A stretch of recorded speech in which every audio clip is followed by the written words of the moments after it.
Hey, welcome back. This is Brighter Race. We're looking at Proverbs 31. Today we're looking at verses 30 and 31. So we're finishing off the study this week. Tomorrow we'll look at the conclusion. Just a couple points I want to bring out to kind of emphasize for us to learn as we walk away from this passage, as we look into this mirror and see what we have seen. And so let's talk about the excellent wife. Two more points on the excellent wife. Number 5 here in the study for today, or for this week, is that she seeks to fear the Lord. So the cause of this blessing and praise of her children does not come from her charm and beauty. These both refer to the outer form of the woman, right? She might be physically attractive, but her soul can be, as Jesus talked about, people's souls being an open grave, full of death, full of dead men's bones. And so that's a possibility. So the outer beauty is like a vapor or breath. It quickly fades away. That's what it says. Charm is deceitful and beauty is vain. So beauty is empty, vain is emptiness, is meaningless. And then charm is deceitful, because charm can deceive, right? You can have this nice looking package, but inside can be a bomb. Or like it says here, you can have a whitewashed tomb, as Jesus said of the Pharisees. You can have a whitewashed tomb. Looks nice on the outside. You can decorate it, make it look awesome, but on the inside, it's still just dead men's bones. So that's the issue, right? That's the problem, where you're spiritually dead. So you can have a wife that is gorgeous, has all the, and she's doing all these things. It's like some of those shows you watch on TV. I don't watch them, but there's some of those shows you see that are on TV that all the wives are, adorning themselves outwardly, have spent thousands and thousands of dollars to modify their looks, using fillers and all this other kind of stuff. But that is deceitful. That's not who. That's just trying to put a nice facade on something that is not there. It's kind of like at a movie at a movie lot, where they just build the facade. They just build the front of all these buildings. But then behind it, there's nothing there. It's just the supports to hold up the front. And it's not a real building. It looks like a building, but it's just the facade. And so, they'll walk down the street of just empty facades. And that's the idea that's here. It's deceitful, charm, trying to charm you. This kind of, seductive, or just kind of, trying to be physically attractive, this kind of beauty kind of stuff, and kind of being alluring kind of thing, and talking all these nice words. But in the end, if the woman's not willing to, roll up her sleeves and get into the fight, then it's just outward beauty. It's just, and that is like a vapor. It's like a breath. It quickly fades away. It's vain. It's empty. Just disappears and it's gone. So that's the idea here. It's just that's not the excellent wife.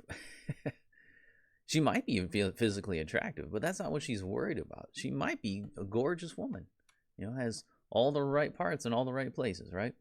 But in the end, that could be deceitful, because inwardly you could find the devil, and maybe even literally. So that's not what we're looking for. So that's if you're just focusing on the outward appearance, then you got a problem, because that's going to change. And if it's, even if, say, he doesn't, maybe not right away, but we all know as you get older, your bodies change. And so that's what happens. And so if you're looking for that, you're just looking for something, you're being attracted to something that just fades away. So it's a warning against the young men looking for a wife, that stuff just disappears. So you should be looking for these other things. And the other side for the women is saying to, especially young women, don't worry so much about the outward appearance. Be working on your inward appearance. Are you going to be a strong worker? Are you going to be a loving person to your family? Are you going to speak wisdom? Do you have the wisdom of God in you? And then the last part of this phrase right here is that a woman who fears the Lord is to be praised.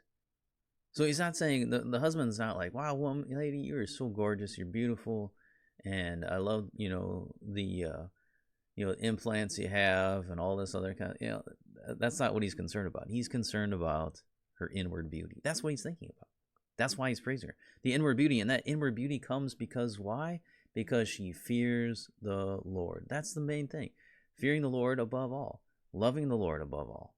And that's what makes her the most beautiful person, the most excellent wife in the world, is if she truly fears the Lord.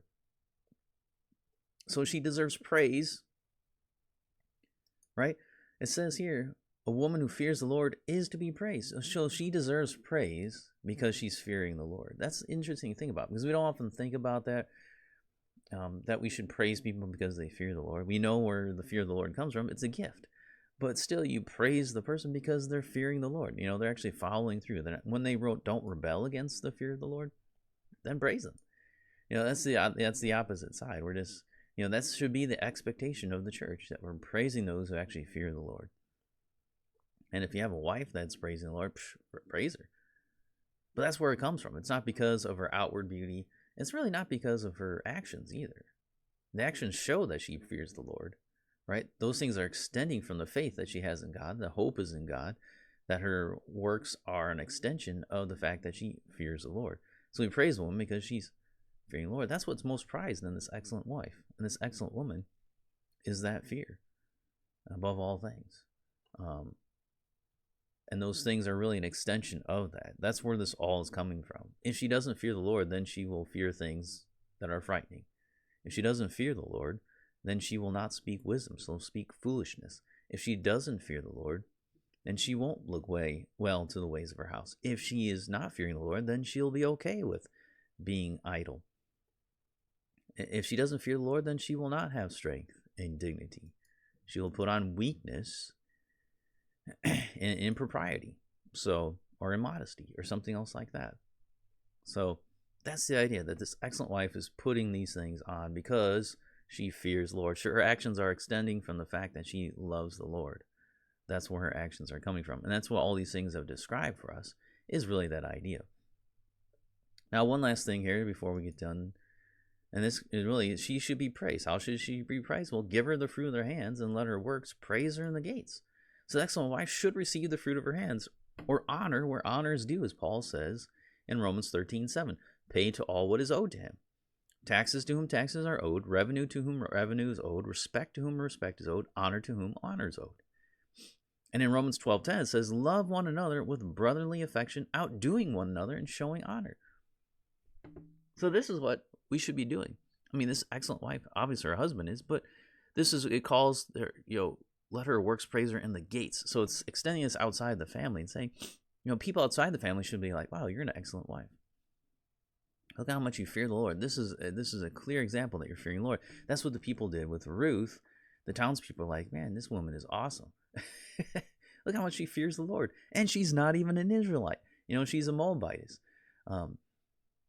And she's not even part of our bloodline. And yet here she is fearing the Lord above every other woman. She's an excellent wife. She's an excellent woman. She would make a great wife because she fears the Lord. And so you see this idea here is that the gates were where all business and legal actions were done in the city.